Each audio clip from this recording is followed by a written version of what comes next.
know that for me, it felt like a tsunami hit me. And I felt like I was drowning and being thrown and tossed about. Those waves continue to hit at most unexpected times. Yeah. But Hello. Thank you so hey, much Angie.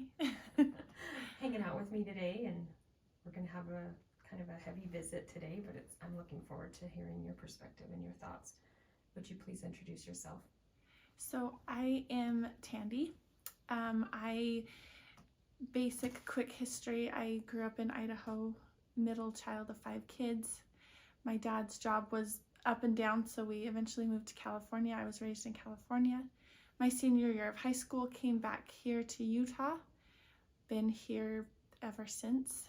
And I've raised 3 beautiful children, one of who we'll talk about today that I lost at age 13. And yeah, is there anything else you want to know about me? What are some things you like to do for fun? I love being a mom, and I love traveling. I'm a flight attendant, so that's beneficial that I love it. Yeah. So I'm going to school right now. I love to learn.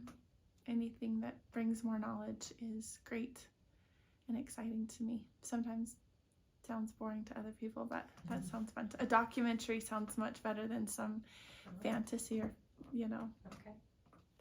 Awesome. Okay, so today we are going to talk about grief. And we both have a lot of practice with grief. Yes, we do. And something interesting that we figured out, so you lost a daughter and she was 12? 13. 13? Yeah. And I lost a son and he was 19 months old, but we realized that they would be the same age. Yeah. We just lost them at different times. Yes. So that's interesting to me. It is interesting. But let's have you start with telling us what is grief and what do we grieve? So my experience with grief is a very deep, painful sorrow that our human bodies feel. Our human bodies feel all sorts of emotions, but grief, I'm sure people feel that painful emotion on different levels, but grief to me is a very deep, painful sorrow of losing something. At the time, I felt like it was very much attached to death. However, through time, I've realized that throughout my life, I experienced grief in many different ways. And I think all of us on some level will experience grief. And it's just that uncomfortable, very sometimes painful emotion of losing something that you expected not to be lost. Whether it's a person or an expectation or... Yeah. I think on a daily basis we can grieve expectations. And that can be just as painful to someone who hasn't experienced any other type of grief. And so I really have found a place of I would love people who are going through grief to give themselves the compassion that all grief is painful and all suffering is painful as a human. And you don't have to have a certain type of grief to feel qualified to be going through a difficult time in your life. And so to have that self-compassion is very important. I think one of the most important things is to have that self-compassion, to give yourself that sympathy and that self-love, that it's difficult on every level, grief is. I like that. I like the idea that you can be where you are and acknowledge it, and then it's easier to move forward. Sometimes the idea, well, it could be worse, or but so and so, I don't think that is super helpful when we are already struggling, because then we're like, I can't even handle this. Yeah. And we don't really know how other people are dealing and coping and all of those things either. I couldn't agree more that those thoughts are not beneficial at all to your growth mindset. There's no comparison. It should just be, I'm going through a difficult time. And you're right, acknowledging it is another very important process. what you are going through. I have had many people try to compare their grief with mine. And I had one close friend. She called me up and she said, I'm having such a hard week and I just want to go to lunch and talk to you, but I feel so bad bringing up my difficult week to you, because she was bringing her daughter to college and she was going to miss her. And she said, how dare I bring this up to you, because it's nothing like what you've gone through. And so I think if we can get rid of that thought of it, I shouldn't feel this way, all of those shouldn'ts, and telling yourself I shouldn't feel this way, because you're right, like you mentioned, it could be worse, or it could be this. It's just, we have to acknowledge where we're at and how difficult that obstacle is in that moment. I think when people say it could be worse, they're trying to maybe grasp the blessings that they know they do have. And it is good to acknowledge, it could be worse, and maybe that can be a strength to some people. Yes. To realize I still have so many blessings. But I think being able to be honest with yourself and say, yes, this is difficult, is healthy. When it is difficult, you have to acknowledge it. Yeah. And gratitude would maybe be more beneficial coming from a different thought, rather than I shouldn't be feeling this way, or it could be worse. Why am I, all of those question thoughts of why am I going through this, or why has it taken me so long to get over this? All of those questions feel not beneficial. But you're right, the gratitude side would be very beneficial, to think, this is difficult and I'm glad I'm where I'm at. Let's see if tomorrow can be better. Let's see if tomorrow can, or you're absolutely right, because I felt the same way. I definitely never put myself down for what I was going through, but I did feel a deep sorrow for parents who have been in a similar situation where they have lost a child, but they have not found them, and they had to have agonizing nights where they didn't know where their child was or what the situation was yet. And I did know that, and that didn't take away any of my pain. But I was grateful for that. So you're absolutely right. That's a very important aspect, to be grateful as well. So before we move on, will you give a little bit more context, because some might not understand what you just, how your experience was with that? So I had a fairly easygoing, happy life. I now, as an adult, hear stories about how, financially we were struggling as a family growing up, and I didn't know that, because my family was just a great, strong family. So many great relatives, so many great friends. I got married to my best friend at the time, and had babies, and that was my everything. I always wanted to be a mom. And there was some deep betrayal in the marriage, which led to divorce. And then a year after the divorce, I was trying to pick up the pieces as a single mom, and it was extremely difficult during that time. But being a mom, I remember my mother asked me, you're going through a lot of difficult things. How are you doing? And I told her, as long as my kids are happy and healthy, I'm gonna figure this out. I can get through this. A few months after that, which was about a year after my divorce, my daughter passed away. She had planned with her 7 friends a mother-daughter getaway up to Bear Lake.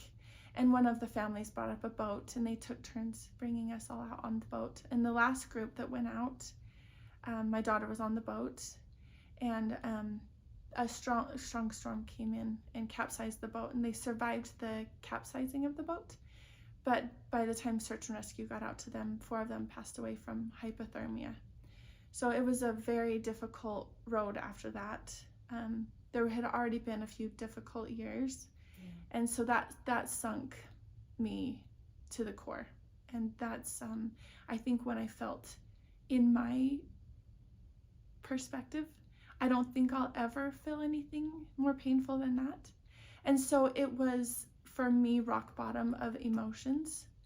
And so coming up from that, it's been me observing myself going through the process of processing what had just happened and going through, as Anne of Green Gables would describe, the depths of despair. And then pulling yourself out of that. So in the doing that, you observe other people, you observe yourself, and then you start gaining skills to not ever eliminate this, and you accept that this will just be the new version of you, but learning skills that are life-changing, able to cope with life again, which is vital to be able to finish out your life here on earth. Yeah. So let's move forward and talk how we can heal. We're talking about the beginning, the intense grief. How do you move through that? I feel like some people say take it day to day. In the beginning, I would almost say moment to moment. Like the grief that takes your breath away, knocks you to your knees. You can't imagine how the world is moving on. And so how do we move through that? And maybe if you can give some personal examples of how you coped or what things got you through that in those really difficult, hard moments. So you and I kind of talked a little bit about some of those feelings and how they feel. And once you've experienced it, you know exactly what we're talking about. So those listening that have experienced grief, they know those feelings where it just swamps you from head to toe, and it's almost like your body goes numb, and you start looking at the world and questioning how in the world are all these trivial things just happening when my world has stopped. And it feels very surreal and it's a very sensitive emotion to feel as a human. So those first few moments, I really believed as a human that I would never have to experience this. In my mind, I never accepted that I would lose a child. And so I didn't have the comprehension at the time to think what I should do. I had a wonderful support system, and I would always recommend, whether you do or don't, reach out to people. I have heard a lot of people talk about grief. And they tend to come from the side of, this is what to do when someone is experiencing grief. This is how you can help them. And I think that that is wonderful and beneficial. However, what I have learned in the last couple of years is that learning resilience, as soon as you can after you experience it, or preferably before you experience it, to learn the life-saving skills of resilience, because we all will 100% experience grief in this lifetime, and there's no escaping it. And so it's beneficial for us to learn those skills. And I think it's a continual growth mindset that you have to keep up on it. It's just like brushing your teeth, or, all of those daily hygiene things. You can't just brush your teeth really good and go to the dentist one time and then you're done. It's a lifetime of keeping up on it. And I think it's very important to do that. You can't go exercise once at the gym and go for a good brisk walk outside and then be good for the rest of your life. Those things are daily things that you need to practice and get better at, and give yourself the time and the patience to get better at them. But they are very important to be able to function again coming out of grief. Some of them for me, the first thing was to acknowledge, and I think you and I talked about that a little bit, but acknowledgement that you are going through a difficult time. I think the acknowledgement and the self-compassion go hand in hand. I remember sometimes being in my bedroom with all the lights out, curtains drawn, under the bed. I don't know how many, not under the bed, but under the bed sheets for I don't know how long. And I remember thinking those thoughts of, I need to get up. I shouldn't be laying here. This is taking too long. I shouldn't be letting this affect everything, everything else in my life. And those, sometimes they help certain people. And we talked about that too, how everyone experiences grief differently. For me, I had to go to a place of self-compassion and realize that the pain that I'm going through is a very intense emotional pain, and my body does need the rest. And then I could actually use that time to rest and relax my mind and somehow gain energy and momentum to go forward, rather than those awful thoughts continually weighing me down even farther. So some people would say, oh, doesn't that just give you an out to ever get up again? And it does the opposite for me. It helps me actually give myself that, like I would a good friend. If I came to your house watching you experience grief, I would say, Angie, you need this rest. This is good for you. You deserve this. You're going through a lot. And I would never tell you, Angie, why is it taking you so long? Get up. Let's go. Come on, get over it. And so you have to realize that you're talking to yourself those ways. I've explained this before. To me, I meet a lot of people in the world, and I travel a lot and speak to many, many people. And it doesn't matter what religion, what background, what belief. It seems like the majority, I've even talked to atheists, and everyone agrees that there are very powerful powers in the universe. And so I call that God. I call that the power of God. But it's kind of one of those things where you can't deny it. You can feel a difference. And I think our spirits are filled with these powers. And so if you want to be filled with light and love, you have to connect yourself to those sources. And I feel like if you envision your body as a pipe, or a pipe in your sink, those pipes flow with water, and that water being that light and love. And so when you experience grief or negative self-talk or anything, you're sending those negative things down your pipe, and those clog the ability for that light and love power to come through. So I think the better we get at realizing the damage that those can potentially do, then we want to keep our pipes clean. And that's a way of giving ourselves that self-love and that elimination of putting anything down the pipes that would clog that flow, which in turn can help us feel differently and feel different, better emotions. But it's interesting, because when I say that, people that are perfectionists or A-type personalities, I think they think, okay, I can never think a negative thought again, or I can never, but those are the negative thoughts that are detrimental. It's the resistance to, you need to be more accepting of yourself, even when you do have those negative thoughts, and think, there I go, being a human, talking negative to myself. And that eliminates the more damaging clog of the pipes. So I like that. I feel like there's a difference between resistance and resilience. Yes. Resilience is letting it work its way through you, and resistance is trying to fight feeling all of these things. And when you were talking about the dentist, or brushing our teeth, or exercising, we can take all these precautions and take the best care that we know how, and still sometimes you get a really bad cavity, or worse. It's true.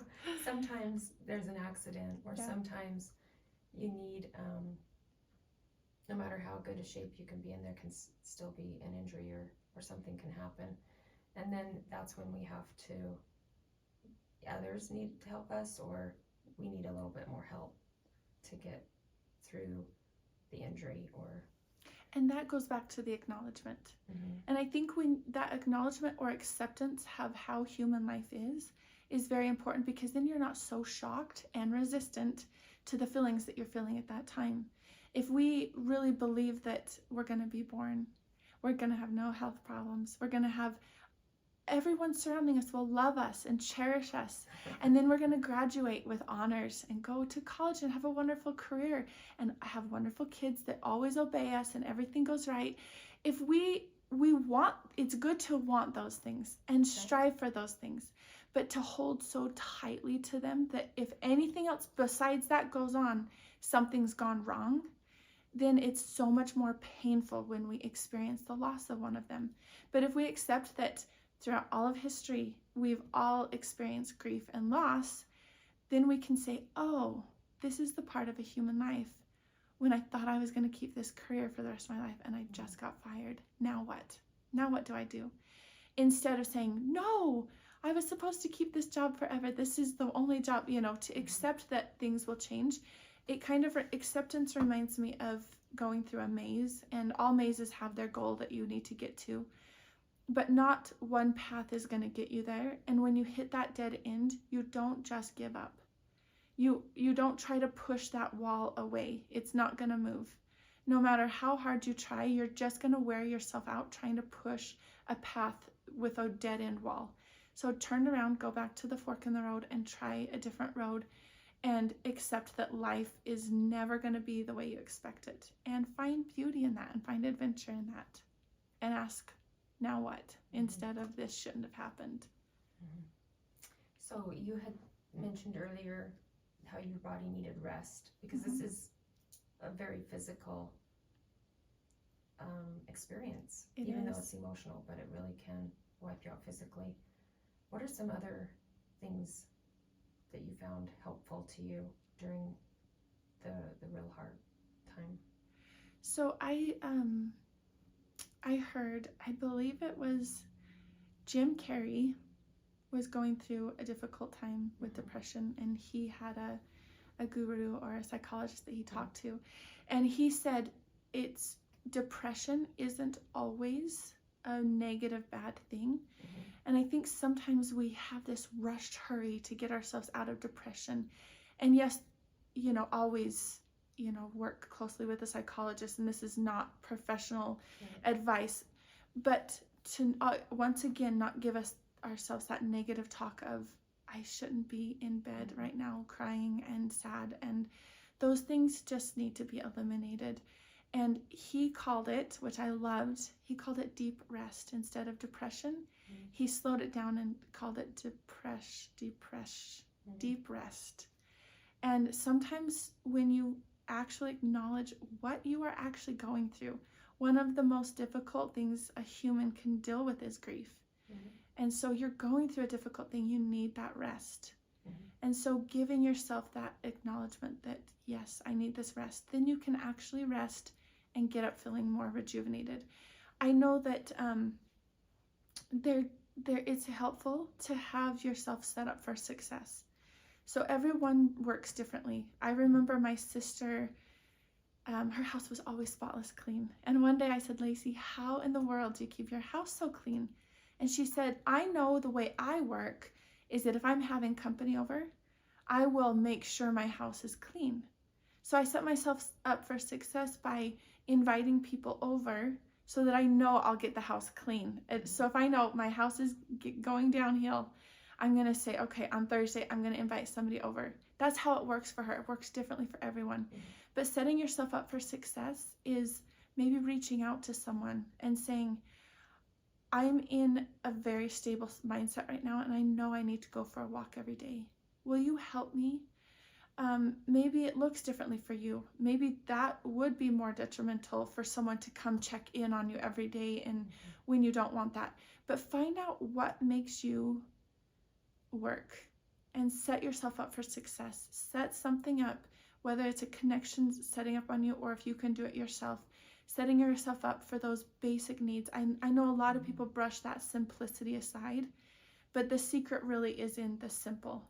It's those waking up, eating, getting a good night's rest, but also getting up at some point. Even if you aren't going anywhere, get dressed, go take a shower. Sometimes those things will make or break the whole day and sinking deeper. I know sunshine for me helps. Sometimes living in Utah, I have to bundle up quite a lot, but going for that brisk walk 20 minutes a day is better than any other thing I've ever experienced. But it's every day. It's the consistency. So it looks differently for everybody. Let's talk about how you said there's other videos about how to help people.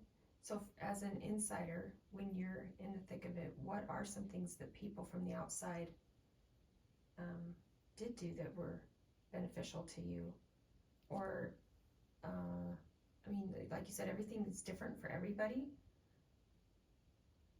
But maybe there's some examples of something somebody had done for you that was a help to you. So with losing a child in particular, that form of grief, I think it's very beneficial that people remember that person. That was huge for me. And so my sister gave me a little charm with a picture of my daughter that I wore religiously every day for years. I wanted that remembrance. I loved when people wrote their favorite memories of her and sent them to me. I know that first year you're really surrounded by people, but it starts dwindling off and life gets back to normal. And I personally had a friend who told me later that she just on her calendar set up for every 3 months to send Tandi a text. And so if you just do that for the next couple of years, just put on your calendar, remember to text this person, see how they're doing, knowing that people are aware of you. Sometimes life starts spinning fast again and you're not ready to jump on that movement yet. And so for people to acknowledge that that's still a process that you're going through is very beneficial. I know that simple things such as, for some reason for me, a warm blanket was just something that my friend came over once and she just wrapped a blanket around me that she had gotten me and just laid there with me. That was very beneficial. Sometimes people don't know what to say, so don't feel uncomfortable not saying anything. Just asking them, what can I do for you? Acknowledging that they're going through a huge thing is very beneficial. Saying, you are going through the most difficult thing you'll ever experience right now. So just acknowledging that helps. So I recently, within the last couple of weeks, had a friend lose her son. And she called me up very devastated, and all she could get out of her mouth was, what do I do now? What do I do now? Is this ever going to end? To be realistic, and I think out of kindness, people say the kindest things. But to say, time will help you, time will get it better, he or she's in a better place, those things, while so intentionally good, are a sting. And so sometimes, like with her, I said, it's going to be the most pain you've ever felt. So they can accept that and understand that, okay, this is normal. This is normal, that this is a very intense pain. So acknowledging what they're going through is huge. I think being honest with them. Being very honest. At first, the first couple months especially, you feel so overwhelmed that a simple response to a text is just out of the question. I wouldn't respond. When you text people, you don't need to ask how they're doing. Just say, I'm thinking of you. Yes. Like texts that don't need a response. So I literally put that at the top of her text every time I said, I am not expecting a response. Right. And when I do want a response, I said, whenever you have time to respond. And then and this is literally what I said, because she did mention that she wanted me to come down. So I said, respond with either the numbers 1, 2, or 3, because they can't formulate the words. They won't respond because it's just too much. But if you can just give them give me an answer, 1, 2, or 3, and you make all the decisions for them so that it's not hard for them to think about. So say 1, do you want me to come down today and sit with you and talk with you? 2, would you rather just a phone call today? Or 3, are you doing great right now?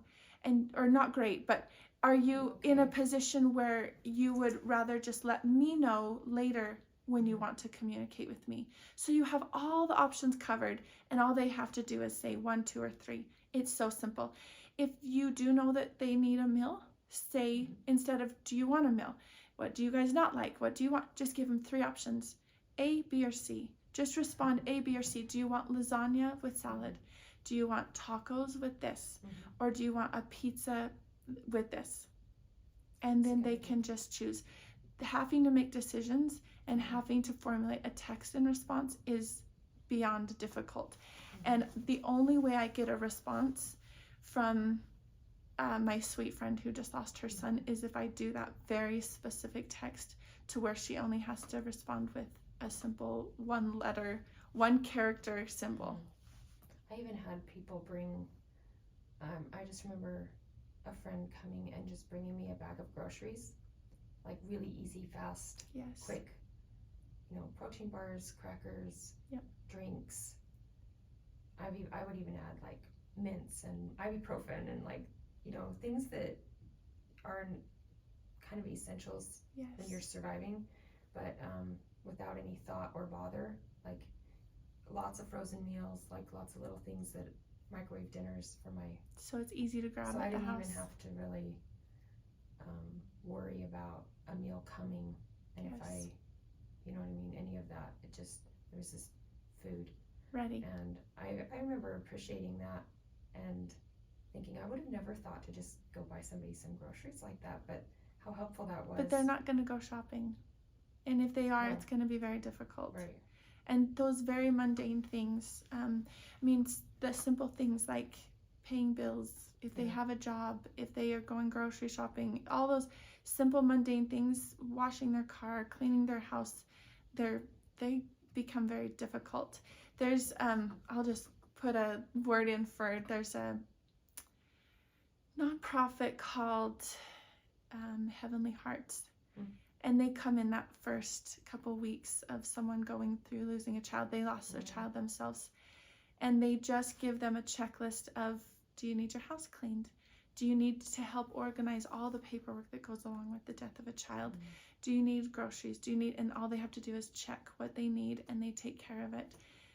Or they might not need anything and they just want to be left alone. That's fine too. I know that on the opposite side of this, it is very compassionate and kind for people to want to know what to do. But on the opposite side, those who are so in desperate pain in that moment, I promise you somebody's going to say something wrong. And I promise you somebody's going to do something that is uncomfortable. And so it's, I think, even more beneficial to know as quickly as you can that all of those things are coming from love. So if you can just, instead of feeling that sting of something they say, understand that with the thought, wow, they love me so much that they cannot stand to see me in pain and they will do or say anything to get me out of this pain. So if you can practice thinking that thought, because people will say things that are, I have lost a child and I still say things that I later think, well, I stuck my foot in my mouth. And so everybody wants what's best for the majority.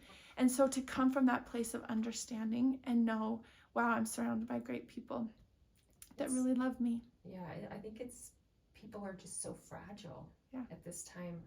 And it can be very tricky to navigate so that we don't offend, but that we want to help. But the truth is we can't fix it. No.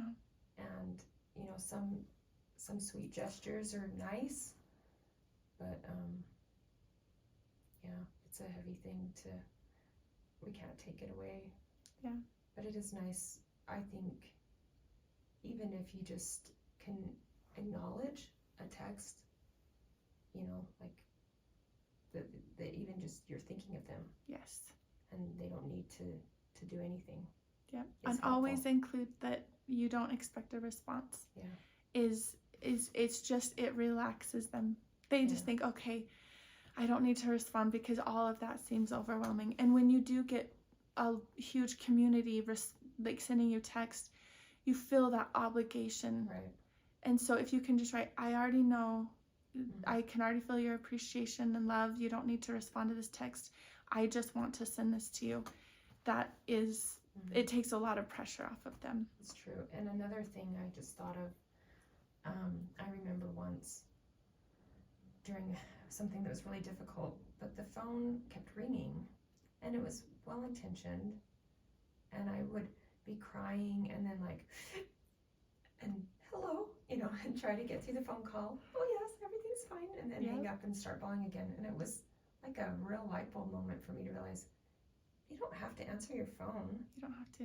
You don't have to do anything. You don't have to answer your door. No. You don't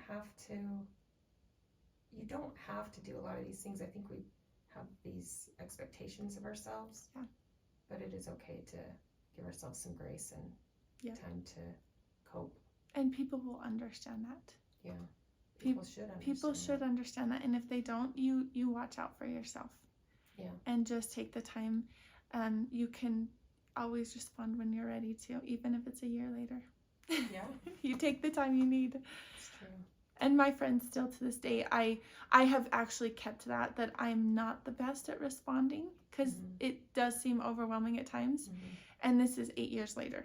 So I've gotten better at that, but especially the first year, if I couldn't do it, it would just overwhelm me to try to respond. So yeah, you don't ever have to respond. And there is a suggestion for people on the outside that they can feel your well intentions just by seeing that you called, just by seeing that you texted. And so if they don't respond, it doesn't mean anything about you as well. It's just that it once you experience it, you realize how overwhelming it is to just respond. Yeah. That's good. This seems like kind of a crazy question, but what can be gained through this process, or could we even recognize that there are blessings through grief? I say yes in a very sensitive way. Right. Because some people will find those blessings, and some people, it might take a little longer to see the blessings. And that's okay if it does take a long time, because it is so difficult. I personally have grown more as a human and spiritually than I ever have. I think for me, the way that has helped me personally take the blessings from it is going through those very simple things of accepting what has happened. And that took time. My brain wanted to fix it, and it knew it could, and it just kept spinning in, no, this can't be real. This couldn't have happened. Your brain wants to fix things. Yeah. So very gently and patiently, you come to acceptance. And then you realize, just like I talked about, your body being a pipe with a flow of really good love and light, you realize that what is beneficial and what is not. And you realize that feeling those difficult emotions do get exhausting. And so that acceptance helps you feel okay. I remember even at first, I sometimes felt guilty feeling happy. I sometimes felt like, what is wrong with me that I'm feeling happy today? Or it's not as painful. And then other days I would go back into the sinking pain again.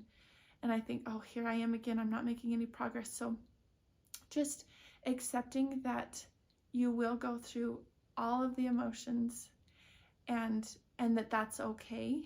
And sometimes somebody will come over and they'll bring up what has happened, and you'll feel like at that moment they're feeling a lot of emotions and they want to feel, and if you feel those emotions at that time, you can share that with them. But if you don't feel those emotions, you can come at life however you want, with whatever emotions you want. I think I'm having a hard time putting it into words, so I'm trying to decide how to explain that. But I think something that while you're thinking, somebody asked me once, they were like, I've heard it gets easier with time.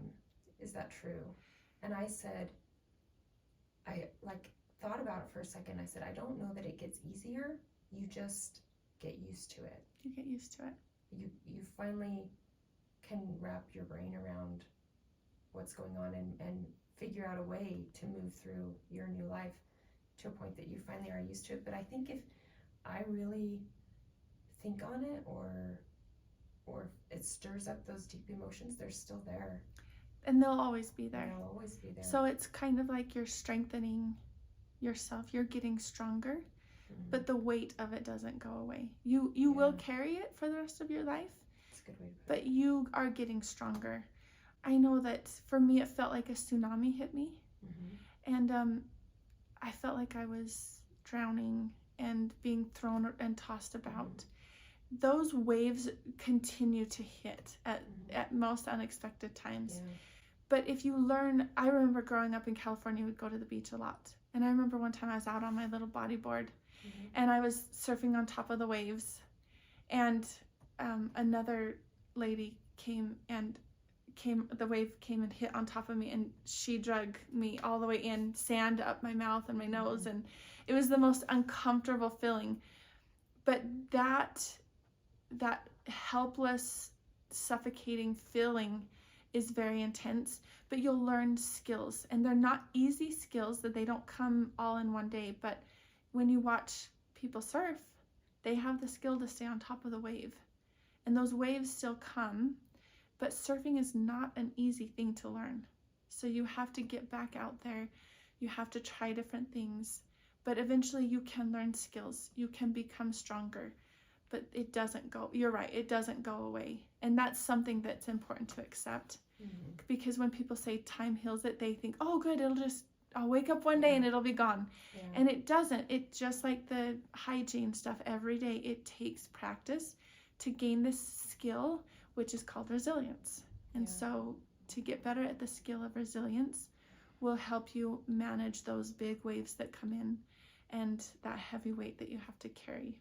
Yeah, and going back to your analogy of exercise and taking care of yourself, and then you do get a big injury or something, you really have to kind of baby that for a while and take it easy, let it heal, and then slowly get back to your routine, and still maybe kind of have to have a little bit of buffer or protection for something that's happened. Yes. When your body has gone through something like that. Is there anything else you feel like would be helpful? Or so I know that we talked about a lot of the things, but I have written down, I call it my secret sauce for grief. And so the acronym SAUCE, I have put words to each of those. The ones that we have talked about, we haven't talked about service, and that's the first one. But acknowledgement, we talked about accepting our human life as what it is important. Understanding others in that moment, that they are well-being and they're well-intentioned, though some of the things they might do and say might sting. The C for compassion, for self-compassion, is so important. To give yourself the acknowledgement that you are going through difficult times, and you do that however you want. I feel like we should insert, with the compassion for ourselves, I think a lot of people, when they're dealing with really intense grief, have a lot of blame for themselves. They what ifs, wishing they could go back. So when you have that compassion for yourself, that's a hard thing to do when you are wanting to have this whole situation reversed and blaming yourself. But so my son went through a little bit of that. He one night was having a very difficult time. He missed his sister, and there was lots of tears and lots of emotions. One of the things that he said to me, and I had the perfect answer for my son because I love him and I know better. But then I had to listen to my own words later and actually learn them over time. So one of the words that he said was, I wish I would have woke up that morning before she left and given her a hug and said, I love you. What was I thinking? I'm such a bad brother. And I held him as he cried and had that huge regret. And I even remember she ran track. And so sometimes she would text me. Her bedroom was upstairs, and she'd text me and say, Mom, my feet hurt so bad. Will you come rub my feet? And probably about 60% of the time I would. And I'd go rub them, and I would be exhausted as a mom. But 40% of the time I would just kind of like, I'm just going to go to bed. And then I regretted that immediately when she passed away. So my son was laying there having this regret, and I said, Spencer, did you get up every single day and run and give your sister a hug and say you loved her? And he goes, no. And I said, do you know what would happen if she came back right now? If none of this would have happened, but we had went through it, but now she just walks in the front door. Do you know what would happen? We would treat her like a queen. And she could do no wrong. We would waltz around her and we'd treat her like a wonderful, wonderful queen. And then, guess what would happen in a week? Sierra, come get your laundry. You haven't put away your laundry.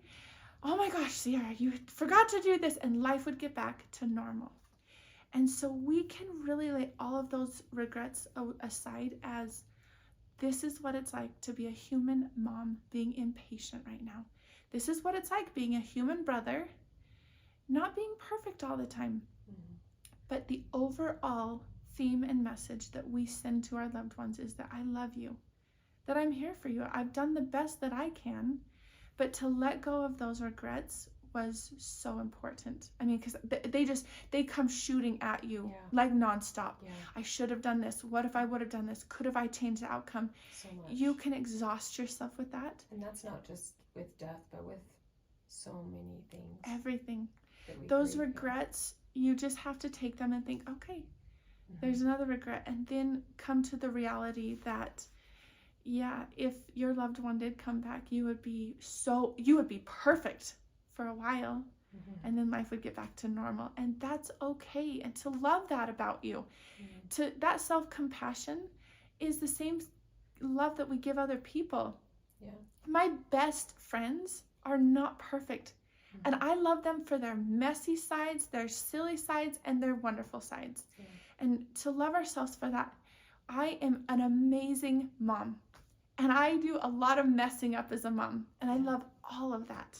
Not just the perfect side, but the all of it. And no, we're not going to be perfect. We're going to say things that we regret. Yeah. And to just accept that, yep, there I go, learning how to be a human. And thank goodness, because we don't want a bunch of robots being mothers, right? I didn't want, growing up, my mom did everything wrong, right? Yeah. And now I look back and I think I am so glad, like it brings tears to my eyes. Yeah. How wonderful my parents were and perfect for me. Yeah. And it's so important for me to let them know that. But at the time, you know, I could have critiqued all day long.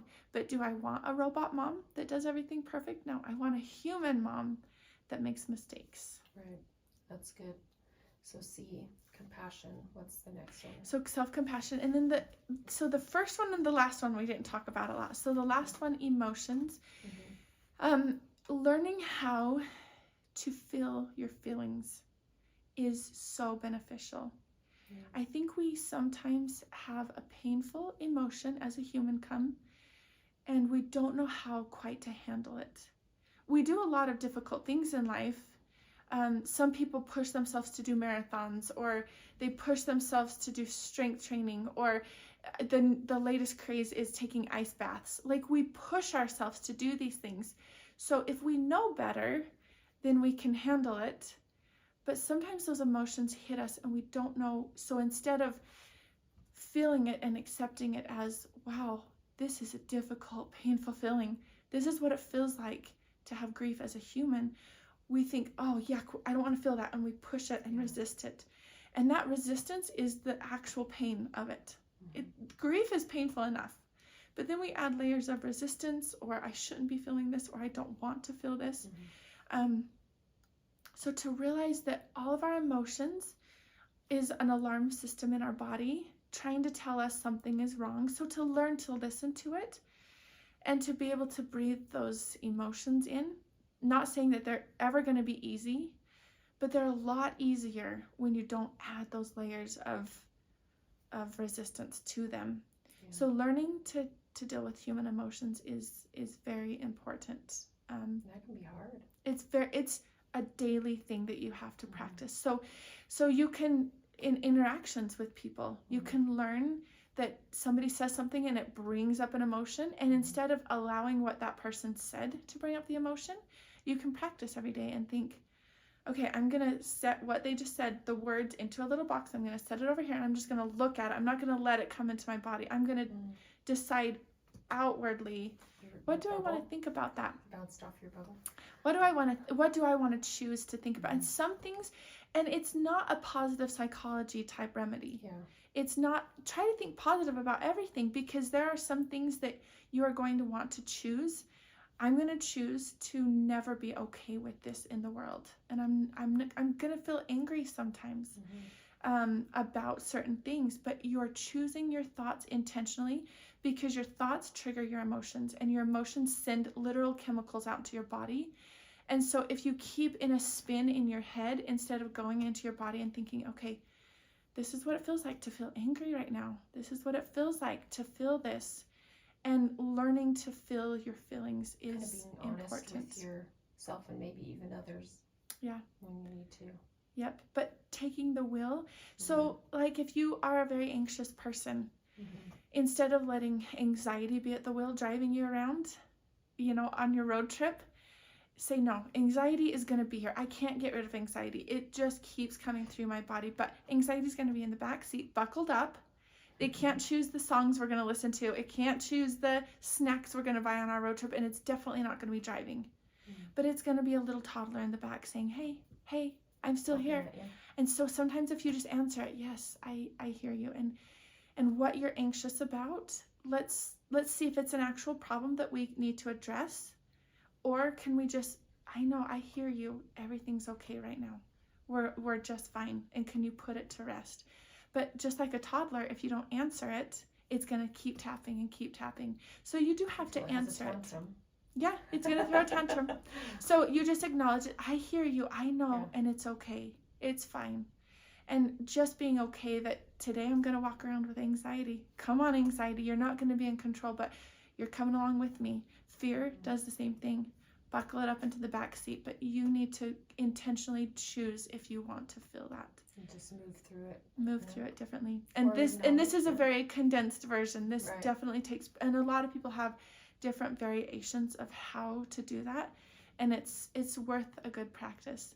But the last one, so service. Can I add something? Yes. Oh, yes. When you're talking about taking it along with you through your day, and sometimes it might be appropriate to pull the car over and take a minute.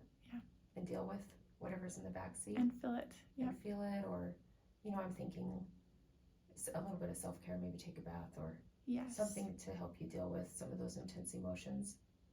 And then, when we're driving around and there's a crazy distraction in the back seat, sometimes we have to pull over and deal with that for a little bit before we can keep on And moving. each person will have to deal with that in their own way and in their own time. But yeah, being able to feel your feelings is a big one. And that's, I think, the daily consistency that will take time. Okay, sorry. Continue. So the very first letter of secret sauce is S, and for service. I know a lot of people feel like a negative connotation can sometimes think, oh, I'm obligated to, serve others, or they feel this nagging, oh, I should serve others more. But service really can be healing, and it can get you out of your body and your mind and your thoughts for a while. And it can really give you those glimpses of light and love that your body runs on. So just like we need sunlight and food and water and sleep, our bodies and our spirits need that light and love, and that service can really bring those if you do it in the right way. If it comes as a very easy self-desired movement, then it can be a very beautiful healing thing. I personally have found that sometimes giving a very sincere compliment is so easy, and it just brings those tingles of light and love, so I can feel and grow more of those light and love in me. And it has to be sincere to generate that. Sometimes I've wanted to do more things and bigger items of service. I know the sweet friend that was out on the boat with my daughter, she lost her husband and 2 daughters that day. And I, after time went on, I joked with her one time that every time I ran into her, I would run into her doing a service. And she just dove herself into service, which was a beautiful thing. Each person likes different kinds of service. There's so many different opportunities, but just bringing light and love into someone else's day is all it takes. for you to feel those. And it really is a really good way to feel happier feelings so that you don't have a lopsided, heavy load of negative feelings. I like that. And it makes me reflect a little bit. And so my son, he was special needs, and I had connected with other mothers with special needs kids because we could relate, right? Yes. There was grief in that, and moving through that, and figuring out what worked and what didn't, and where to go for this, and better resources than any doctor, Yes, the other absolutely. moms. Yes. Anyway, after he passed away, I just scheduled out my week that I went to somebody's house every day of the week for the morning. They knew I was coming, would have a list ready of what I could do. I knew the heaviness of having a special needs child, and I folded laundry, I sewed curtains, I did dishes, I cleaned bathrooms, I watched kids, I did whatever they needed. And I don't really share that really often with very many people, because it was such a, like, people were like, wow, I can't believe you would do that at that time. But that saved me. It saves you. And I brought my other son, and he was a 3-4-year-old kid that could do that. Not all of them can, Yes. But it helped him too, to reach out. And even some moms, they just needed to talk. I mean, it was something that I feel like after the first just blow of it, and kind of pulling myself up and not knowing what to do with myself after that kid required 24-hour care, I thought there's still those out there that are in that deep. And isn't it, I think service is such a unique, because that is so unique to your situation. And all of a sudden you can see everyone who's going through similar situations, and you reach out to them. And that's what is so beautiful about the world, is that I might not understand what you went through, but you do.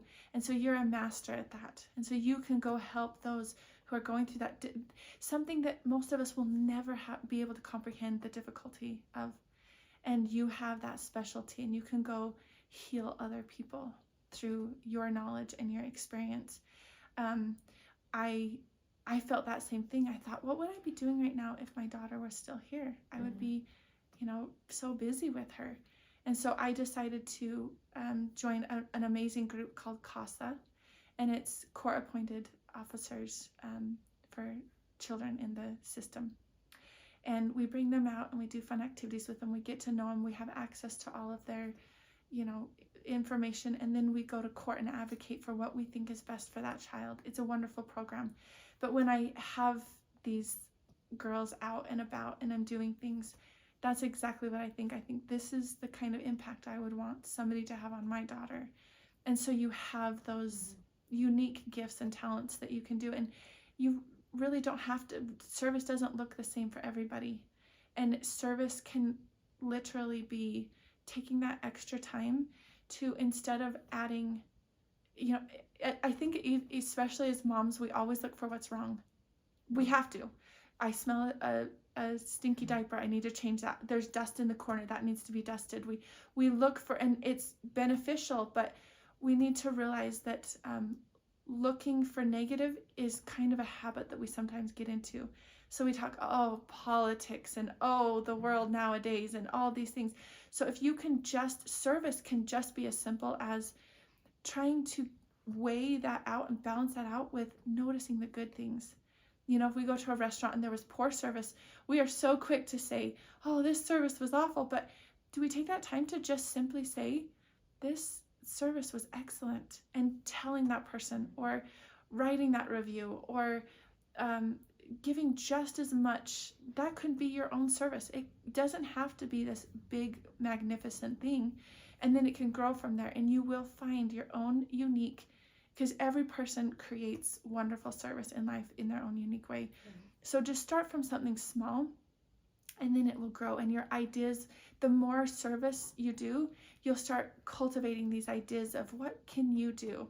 And it takes time, but just start with very simple things that are easy for you to do. Yeah, I like that. Start simple and allow yourself some time Yeah. For sure, before you feel like you're obligated to do something like that. But I can see how with these life experiences that we have our eyes open to new suffering almost, or places that could use a hand or a heart. Yeah, you're definitely more sensitive to how important it is to be mindful of what people are going through. I know that after my daughter passed away, I went back to work 6 months later. And maybe from the outside, people would think, oh, by 6 months, you should be good. It was the most difficult day to go back. And I smiled the whole day. No one knew what I had just come from. And I had a lot of very difficult passengers that day. And when I went back to my hotel room, I just collapsed on my bed. And it was a very difficult day. And it came to me that nobody knew, and I was smiling. A lot of times we look for, oh, he's angry, but maybe we need to, but it doesn't matter what face front you see of somebody, they could be holding a huge weight. Yeah. And so to understand that, and some situations are more difficult, but I know I've come across a lot of angry people. And I think as a society, obviously there needs to be boundaries and consequences and justice. And I'm not setting that aside. But I think there's a huge place for understanding that some people's pain might show up as anger. Some people's pain might show up as silence. Some people's pain shows up differently. And so to understand that, give them that grace that sometimes they're just going through a difficult time. Yeah. That's good, because I bet a lot of people we meet throughout our days are dealing with some pretty heavy things. Absolutely. And they're feeling those same feelings that we felt of how in the world is everyone around me going on about their day when my life is completely crushed. Yeah. And they're trying to get that footing and that grasp. I was once flying, and the passengers were coming on the plane, and there was a deaf girl, and her mother came on, and they sat down, and this gentleman came on, and he was sitting in the row in front of the deaf girl, and it was a time when we were wearing masks still, so he was saying something to this deaf girl, and she read lips, and she knew he was trying to say something because his arms was flailing about, and I could hear him get more and more upset. So I walked up and asked what was the matter, and he said, I keep asking this girl, is this seat A or is this seat B, and she won't answer me. And he was clearly, with everyone else's perspective, out of place. Okay. And he was yelling at her, and she was just did not know how to respond. And I said, sir, she's deaf, she can't hear you, and your mask is on, she can't read your lips. And he then went in even stronger and said, well, apparently she doesn't know English either, because it's just a simple question. He was so intense in that anger moment that he couldn't even understand the basic simple things that were going on around him. My first feeling was to clench my fists and get angry as well. Yeah. And that's the practice of feeling your feelings and not allowing other people's feelings to mirror onto yours. But I had this overcoming feeling that here I am feeling very defensive for this deaf girl who was a beautiful, patient, wonderful person. And she just sat there patiently as this man got so angry at her. And I asked her mom, I said, she has taught me so much about patience and love today. I hope she doesn't deal with this a lot. And her mom said almost every day people treat her with impatience and difficulty. And I immediately looked at this man differently than I ever had before. And I thought, here I am protecting this disability, this deaf woman that was so beautiful to me. But however, he does also have a disability, an anger disability, and it is a disability for him. It's not helping him function in a healthy and normal way that could benefit his life. And so to give them that patience to not be okay with it. So I spoke to him very kindly, and I just let him know what was okay and what was not okay, but kept my tone very lovingly and looked at him as though he had a disability instead of also getting angry, which would perpetuate his anger as well. And I think it does take practice, and I am definitely not perfect at it, but it is important to realize that people carry a lot of pain throughout their life, and it does show up differently. So yeah. Well, thank you for sharing all of that. Yes. All of your experience. Do you have anything you want to close with, or? I don't think so. I think if I could, I think both of us would. To anyone who's going through grief, you would want to just reach out and give them a big hug and tell them it is going to be hard, and it is also going to be a huge growth process that I'm so grateful to where I am today. If I could, I would never have lost my daughter. I would have her right next to me. But at the cost of being a very self-centered, maybe ignorant to the deeper things in life, I don't know that I would ever want to eliminate that from my life. To learn these things creates such a happier, long-lasting happiness and growth that you really, with time and practice, can get to a point to where you actually experience life on a much better level than you ever could at such a shallow level before, when you actually understand the deeper, more important things of life. And so give yourself patience. But there is a wonderful message and a much better way of living after these difficult times, if you let it.